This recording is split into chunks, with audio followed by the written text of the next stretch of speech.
Wahai orang-orang yang beriman, masuklah engkau ke dalam Islam secara sempurna. Bukan Islam pencitraan, bukan Islam pilpres, bukan Islam pilcaleg, tapi Islamlah secara benar. Tuh caleg kalau mau dipilih pasang baliho, takbir, fotonya dibalik kepalanya, siap jungkir balik untuk rakyat, pret. Beleng-beleng tidak. Islamlah secara benar. Wala tattabi'u khutuwatis syaitan, dan janganlah engkau ikuti langkah-langkah setan, karena sesungguhnya setan itu musuh yang nyata bagi kalian. Musuh kalian bukan ulama, musuh kalian bukan ustadz, musuh kalian bukan tentara, musuh kalian bukan polisi, musuh kalian bukan mahasiswa, musuh kalian adalah setan, dan setan itu musuh yang nyata bagi kalian. Kalau saya ceramah seperti ini, ada enggak setan di tengah-tengah kita? Ada. Orang ceramah masa ada setan? Ada, setannya bukan pocong. Tapi apa setan yang ada di tengah-tengah kita? Bentuknya handphone. Apa ibu? Orang sudah ceramah masih sibuk juga. Sudah 55 umurnya siaran langsung juga.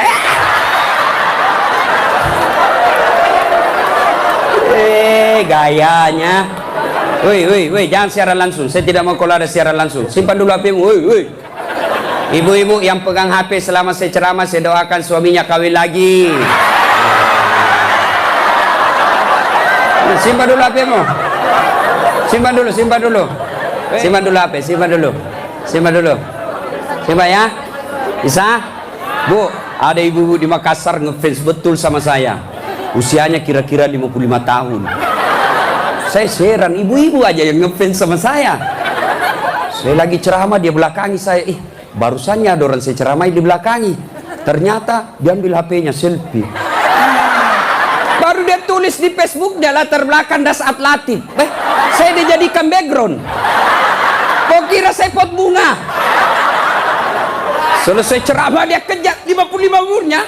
Selesai saya ceramah dia kejar, Ustadz boleh selfie? Boleh, rame-rame supaya tidak ada fitnah. Sudah dia ganti lagi gayanya, udah ulang lagi. Ulang Ustadz, jelek, saya bilang dalam hati. Biar kau ulang apa, mukamu yang jelek.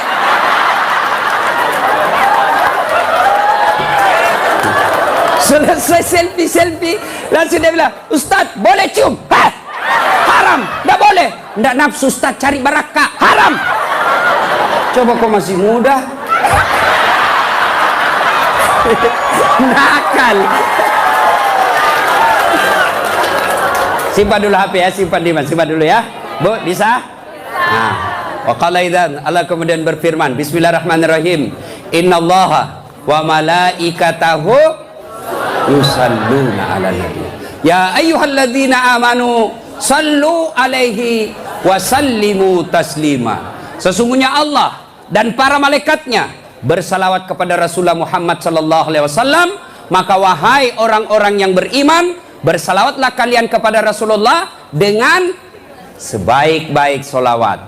Saya mau dengar mana lebih kencang suaranya, ibu-ibu dengan bapak-bapak. Kita tanding malam ini, siap? Siap? Yuk cowok-cowok, terutama ini cowok jomblo fisabilillah. Kau diam dulu, kita dengar dulu ini ibu-ibu salawat ya. Ayo bu, ayo bareng-bareng bu.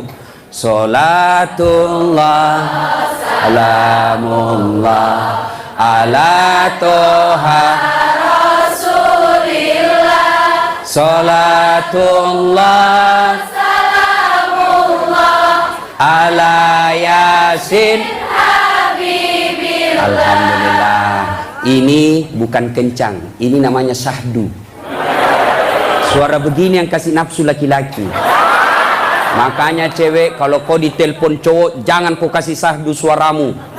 Assalamualaikum, waalaikumsalam. Bagaimana orang tak nafsu sama kau? Lagi di mana dek? Di rumah aja kak. Kau tegas dong. Sebagai cewek muslimah, jangan kau mendayu-dayu. Assalamualaikum, waalaikumsalam. Lagi di mana? Di rumah. Ngapain? Apa tanya-tanya? Berhenti. Ini waalaikumsalam. Ibu-ibu diam, kita dengar ini cowok-cowok. Ayo, cowok, jangan mempermalukan jenis kelamin. Ayo. Ayo. Diam ya, diam. Kita dengar ini cowok. Yuk. Salatu salamullah ala toha rasulillah. Salatullah salamullah ala yasin. Masya Allah. Terima kasih. Sudah bos. Overdosis kok. Kita diam semua, kita dengar ini di atas. Ayo, duduk ngambil gaya loh. Ya, ayo bareng-bareng, yuk. Love it. Ini mau poligami, Fred.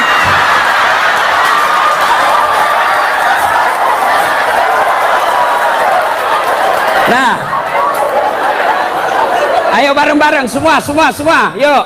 Salatullah salamullah ala toha rasulillah. Salatullah salamullah ala yasin habibillah. Alhamdulillah, terima kasih. Dek, bisa ndak bedakan tadi mana suara cewek, mana suara laki-laki?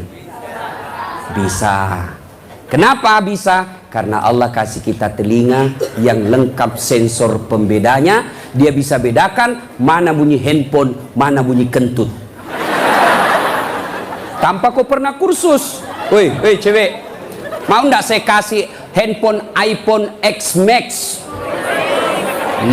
512 giga? Mau? Gratis, mau? Mana? Mau. Tapi pulsanya 5 juta ibu, mau? Tapi begitu saya kasih langsung tuli. Nah, mau diapa handphone kalau kau sudah tuli? Halo, rusak lagi nih HP. Halo, buka HP rusak, telingamu masalah. Berarti yang mahal bukan jaringan, yang mahal bukan seluler, yang bukan handphone yang mahal. Apa yang mahal? Telinga. Allah kasih kau gratis, tidak perlu kau bayar. Hebatnya lagi nih telinga, ya. Tempatnya kiri kanan proporsional. Bagaimana seandainya telingamu satu di bawah pantat? Halo, ya Ustadz. Lagi di mana? Di rumahnya Ustadz. Ayo. Repot toh? Ya, repot. Makanya kita ucapkan Alhamdulillah. Woi, cowok. Woi. Mau saya kasih ini kamera, mahal ini kalau dikumpul semua, ratusan juta ini. Saya mengajar mata kuliah fotografi di UNAS. Nih, ya. Kalau kau mengambil gambar, kau harus tahu berapa megapiksel kekuatan kamera kamu. Kau harus tahu berapa kekuatan cahaya di tempat itu.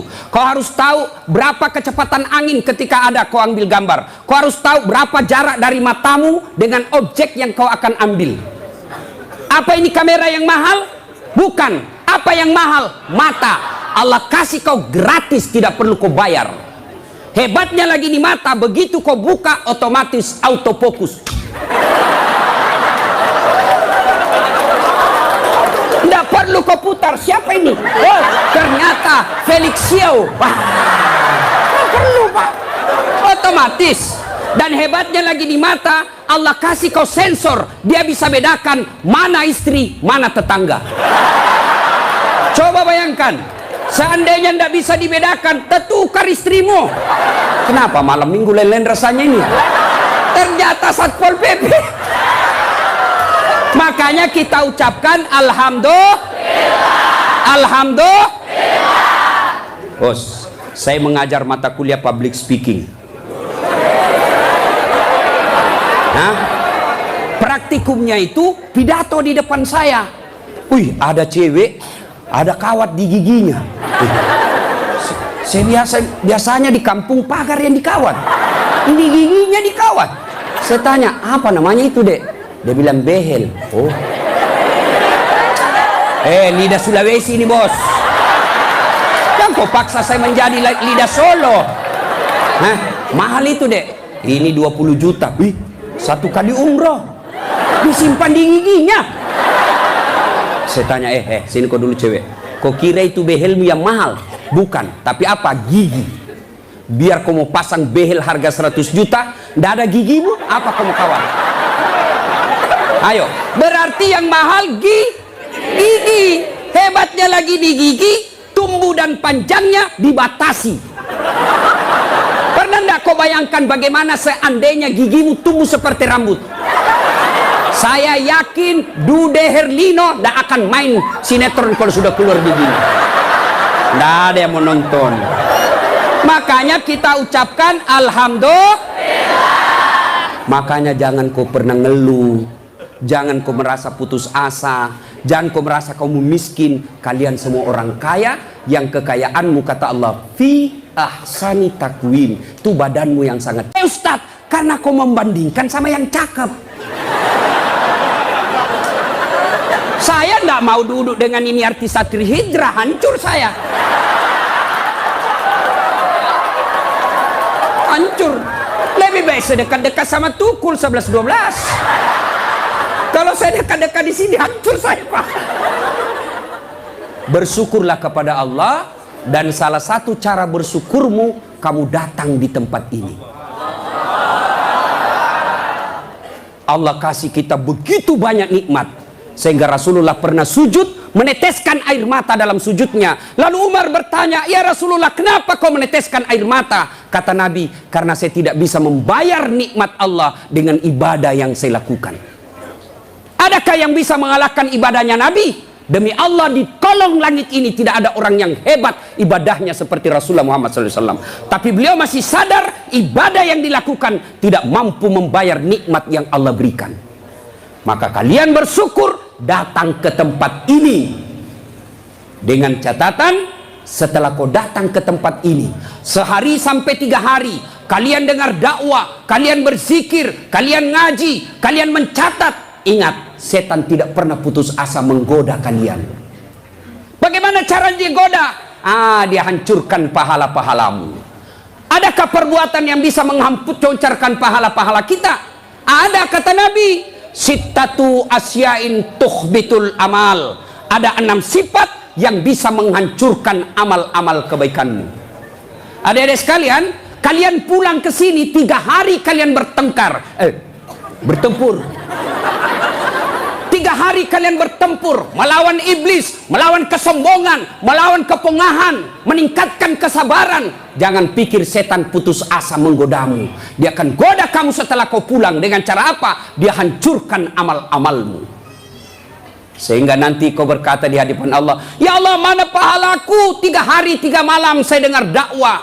Allah menyatakan, memang dulu ada pahalamu, tapi hancur oleh karena perbuatanmu sendiri.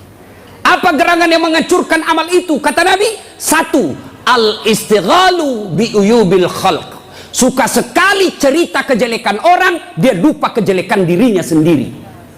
Gosip, gibah, penyakitnya. Bu ibu, Nabi ketika Isra Mi'raj diperlihatkan, bawa Nabi ke surga, Masya Allah banyak perempuan.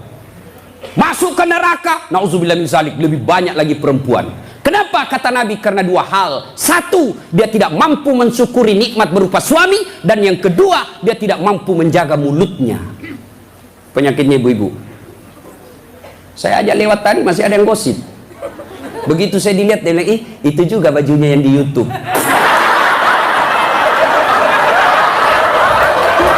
Sibuk. Kenapa? Saya pakai baju kau yang sibuk. Kang gosip. Jengkelku. Apa kau gosip saya? Bu, halo ibu. Penyakit ibu-ibu yang tidak bisa dikendalikan hawa nafsu menceritakan kejelekan orang. Kalau laki-laki kumpul paling dicerita, "Wih, itu anak sayang. Yang pertama cakep tapi beleng-beleng. Itu yang kedua cakep, tapi ya dongok." Itu kan. Paling kita cerita itu, wah itu motor saya rewel, itu mobil saya yang tua, wah sedikit-sedikit mogok lagi, itu atap rumah saya bocor. Paling kalau bapak cerita itu. Tapi coba kalau ibu-ibu, pertama dicerita sinetron, jelek betul sifatnya itu ya. Sama itu. Iya toh, langsung tetangga jadi korban. Kumpul begini tuh masih ada gosip. Apa? Dia enggak ngomong tapi matanya dong. Apa? Hidungnya enggak serasi dengan roknya. Beliau kayak umbul-umbul.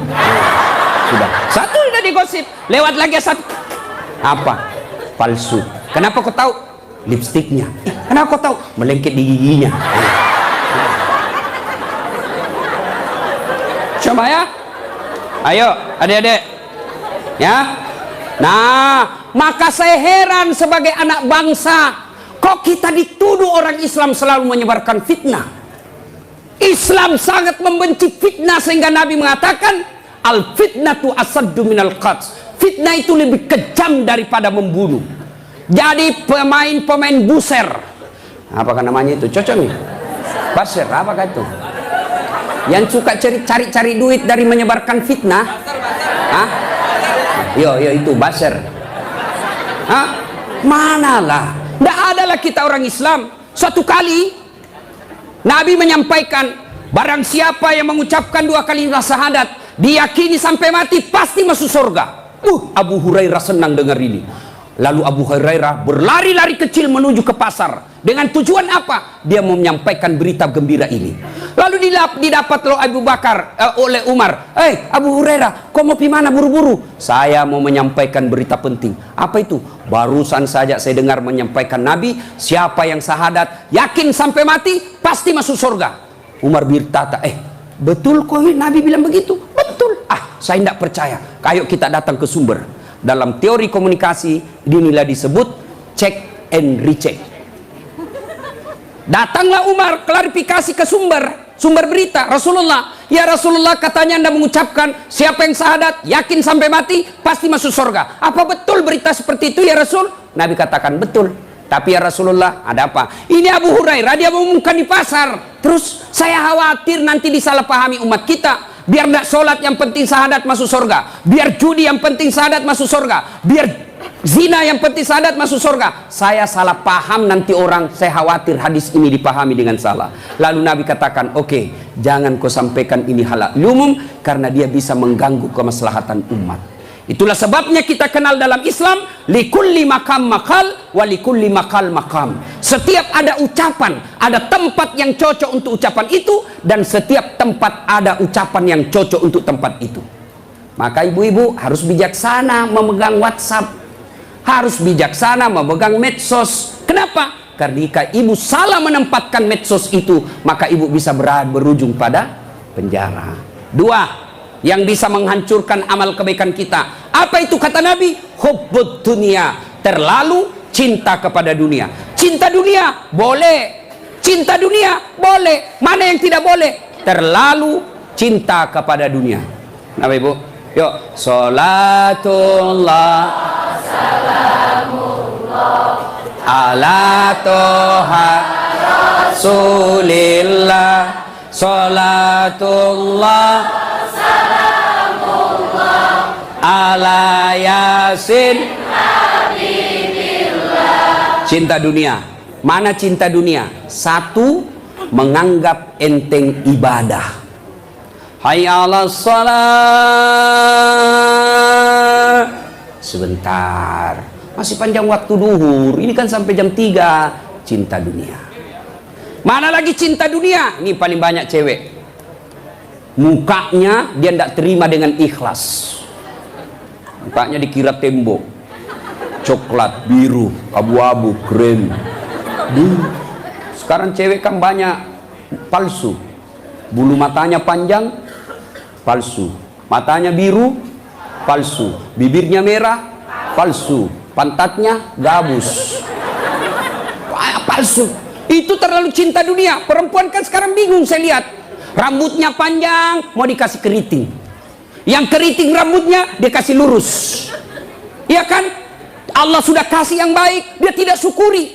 Begitu mulai putih rambutnya, stres, dia kasih semer. Kena matamu, tidak. Karena waktu yang sangat terbatas. Yang ketiga, apalagi yang bisa menghancurkan amal ibadah kita? Qillatul haya, kurang rasa malu. Oh, ini banyak di Indonesia.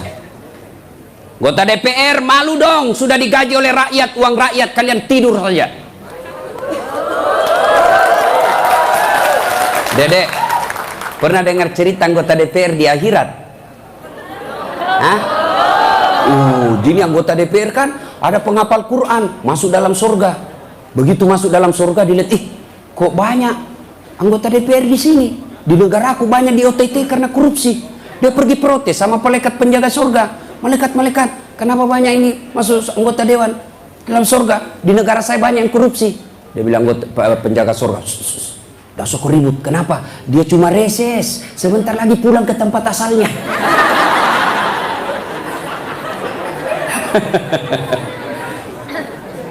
Terlalu cinta kepada dunia dilarang oleh agama. Maka oleh sebab itu kita diberikan hanya syukuri nikmat yang Allah berikan. Yang ketiga, qillatul haya, kurang rasa malu. Malu dong menyebarkan fitnah. Malu dong jadi artis tapi menyebarkan syahwat. Malu dong jadi pejabat tapi korup. Malu dong jadi kontraktor tapi rampok. Pernah dengar cerita kontraktor di akhirat? Hah? Ini penghuni surga sama penghuni neraka baku SMS-an dia. Bilang penghuni surga, "Mas bro, bagaimana kabarmu di situ?" "Bah, nggak ada enak di sini. Di blender terus kita di sini. Nggak ada jam istirahat." "Kau di situ bagaimana kabarmu di surga?" "Masya Allah, enak betul. Satu laki-laki, 7 bidadari." Bayangkan Pak, 7. Dan itu bidadari tidak pernah kentut. Seperti istri kita di rumah 7 kali kentut satu hari. Nggak pernah kentut. Perawan terus. 7 bidadari. Sampai jam berapa?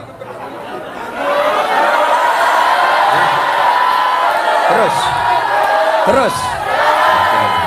Lalu kata penghuni surga, "Wah, enak betul di sini." Penghuni neraka, "Bolehkah kami jalan-jalan ke situ?" "Boleh." "Ya gimana?" Penghuni neraka kan kreatif. Banyak solusinya. "Gimana?" Sudahlah, enggak usah cemas. Kami bikin jembatan dari surga, kamu juga bikin jembatan dari neraka. Kita ketemu di tengah. Setuju? Setuju. Lelang proyek. Keluar pemenang tender. Kerjalah. Hari pertama hancur juga ini, Ustaz. Aduh. Nasib sial saya ini malam. Uang merah kek.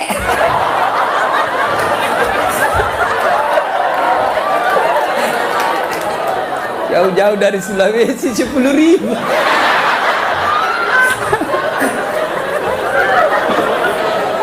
Nah, lalu dia bilang, hari pertama proyek dari neraka selesai 50%.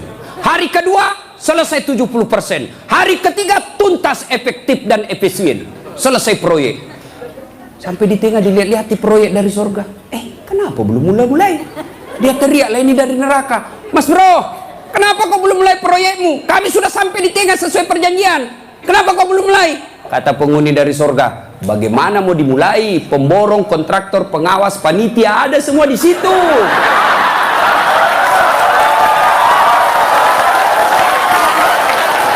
Di sini penghafal Quran aja di sini. Nggak tahu itu proyek, salah-salah kalkulatornya. Ya, cinta dunia. Ya, kurang rasa malu. Mana lagi yang kurang rasa malu? Kalian cewek. Ayo, ibu-ibu hadir di sini, alhamdulillah. Tapi tolong yang paling banyak kurang rasa malunya sekarang perempuan. Mulai dari cara berpakaiannya. Kata Nabi, suatu waktu nanti perempuan berpakaian tapi telanjang dan mereka menyukainya. Berpakaian tapi telanjang dan anehnya mereka suka. Mana disebut berpakaian tapi telanjang? Lihatlah sekarang. Saya selalu istilahkan, lebih susah lihat paha ayam kampung daripada paha cewek. Jangan ketawa, saya serius ini. Coba lihat paha ayam kampung. Bapak harus kembali kampung dulu. Namanya ayam kampung, jadi kita harus kampung dulu. Iya toh? Sampai di kampung, kau sudah lihat pahanya ayam? Tidak. Kau beli dulu 100.000. Sudah kau beli, sudah kau lihat pahanya? Belum. Kau kejar dulu 1 jam. Begitu kau mau tangkap, dia terbang.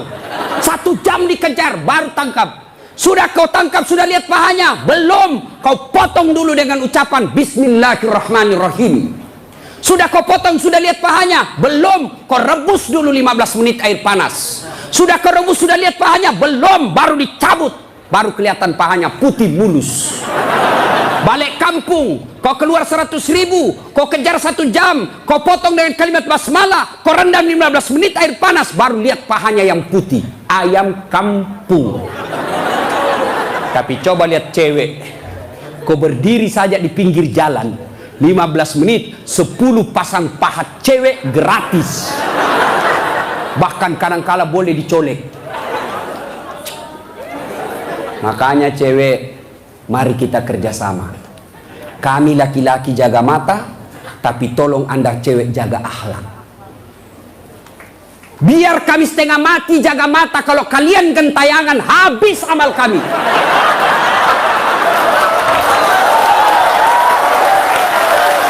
Ya, saya kalau mau pergi mengajar di kampus, saya ngaji dulu beberapa ayat, sholat duha dulu 2 rakaat, baru 1 kilometer saya naik mobil, hancur amalku. Sebelah kanan ketek, sebelah kiri dada, di depan paha.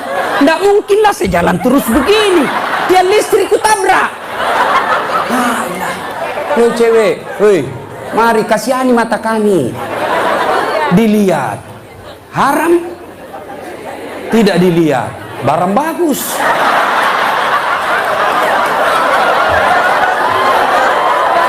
Hei, oke, sekarang banyak perempuan kurang rasa malunya. Dulu kalau ada perempuan hamil di luar nikah, dibuang dari kampungnya. Keluar kau menyebarkan aib. Itu dulu perempuan meskipun belum pakai jilbab, tapi dia jaga harga dirinya. Saya zaman SMA kan belum ada jilbab. Kawan saya kalau jatuh ballpointnya, kan dia pakai jilbab. Dia pegang dulu ini, lalu dipegang roknya di bawah, baru dia dongkok begini. Dulu. Sekarang cewek dia sengaja memang itu pakai tipis kecil, jalan dia mau tabrak kita. Hancur. Maka kalian akhwat yang datang di sini pengajian selama 3 hari 3 malam, tolong selamatkan saudara-saudara kalian akhwat-akhwat supaya mereka tidak pakai begitu. Kalian tularkan itu jilbabmu kepada saudara-saudara semuslimah. Jangan kau biarkan mereka, dakwai mereka. Dia mau dengar atau tidak, kewajibanmu sampaikan, soal diamalkan urusan lain. Terutama juga yang pakai jilbab tapi tidak memenuhi syarat. Pakaian jilbab itu, pakaian menurut Islam itu ada 4 syaratnya. Nih dengar baik-baik yang mau bikin baju. 1 syarat pakaian itu nutup aurat. Alhamdulillah kalian semua nutup aurat. Mana auratnya perempuan? Seluruh anggota tubuhnya kecuali telapak tangan, telapak kaki. Ustadz itu pakai jilbab kelihatan lehernya, tinggal lehernya dibakar nanti. Ya, kelihatan pahanya nanti dibakar. Kalau cewek masih enak dilihat. Ini ada juga orang tua, sudah mau ada cucunya, pakaiannya saya tanya, Bu, kenapa pakai begitu? Ibu sudah tua. Dia bilang, ini baru ada, dulu waktu saya gadis tidak ada begini, Ustaz. Ini namanya bagus dikasih ibu, kasih STNK. Tahu STNK? Sudah tua, nakal kembali. Kasih itu STNK itu buru-buru gitu. Laki-laki mana auratnya? Pusat sampai lutut. Artinya adik-adik, kalian yang sudah mengaku diri hijrah, silahkan main futsal, silahkan main bola, silahkan olahraga, tapi tolong jangan kelihatan pahamu. Pahamu adalah dosa ketika kau kelihatan. Kau suruh saudara putrimu jilbab, kalian main bola kelihatan paha, dosa. Ndak ada nafsu lihat pahaku. Siapa bilang? Siapa tahu ada janda-janda tua sudah lama ndak lihat paha. Bisa jadi. Ya. Yang kedua, syarat pakaian menurut Quran, nutup aurat. Yang kedua, tidak mempertontonkan lekuk-lekuk tubuh. Ada orang pakai jilbab tapi bajunya sempit, susah jalannya. Coba lihat itu kalau ada pengantin, pakailah jilbab sakaratil maut yang 3 lapis, kuning, biru, abu-abu, dikasih kiri lagi sedikit, Ada talinya dia ikat-ikat dulu 2 meter dia kasih di lehernya. Kasih dulu. Nah, mulai nggak bisa gue yang bajunya sempit, roknya sempit. Jalanlah dia bilang suaminya, buru-buru ibu kita ketinggalan. Tunggu dulu pak. Dongo. Itu namanya beleng-beleng. Tahu beleng-beleng? Dongo. Tahu dongo? Nah, tahu lah itu. Ayo. Syarat yang ketiga, cowok juga. Kalian pikir kalau kau cowok berpakaian ketat-ketat tidak berdosa? Dosa juga itu. Yang kami mencengkelkan itu yang gendut. Masuklah dia di masjid pakai kaos oblong. Begitu dia ruku, mulai mencemaskan. Sujud, ada celengan. Beleng-beleng.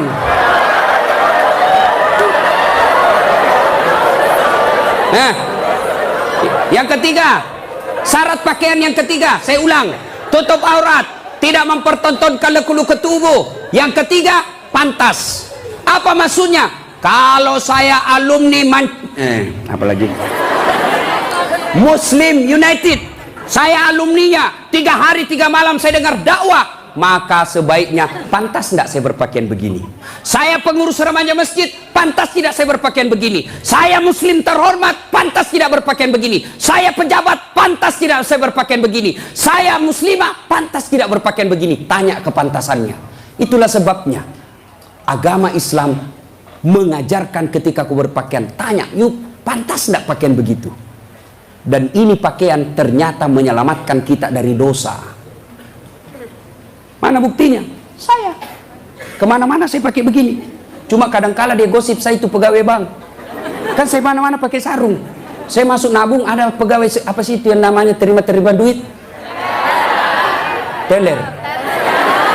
Hah? Iya teller. Dia gosip. Dia apa? Salah masuk. Dia kira masjid. Dia kira saya masuk masjid, saya pakai sarung. Saya dengarlah saya, kenapa? Saya pakai sarung koin sibuk. Nggak jadi saya nabung, pulang saya. Orang kalau pakai muslim begini, baju koko, gamis, insya Allah terpelihara dari dosa. Saya jalan tiba-tiba di mall banyak cewek cantik, nggak mungkin saya lihat. Kenapa? Saya malu. Masa Ustadz lihat yang cantik? Terpaksa dilihat, ya lihat sedikit aja. Sudah. Ayo, ibu-ibu, mau ndak suamimu terhindar dari tempat-tempat maksiat? Keluar, suruh pakai peci, pakai songkok, pakai gamis. Ndak mungkin dia pakai begini pergi main biliar. Maka suruh pakai itu. Ada di Makassar, saya sudah suruh pakai Ustadz, tapi di mobil dia ganti. Memang sudah tabiatnya itu, sudah bajingan. Yang keempat, syarat pakaian yang keempat adalah indah. Ternyata Allah tidak meninggalkan keindahan. Allah tidak melarang kita keindahan dalam berpakaian, tapi dengan catatan tertib aturannya. 1, tutup auratmu. 2, jangan ketontonkan lekuknya. 3, pantas. 4, indah. Ini sistematis, tidak boleh ditukar.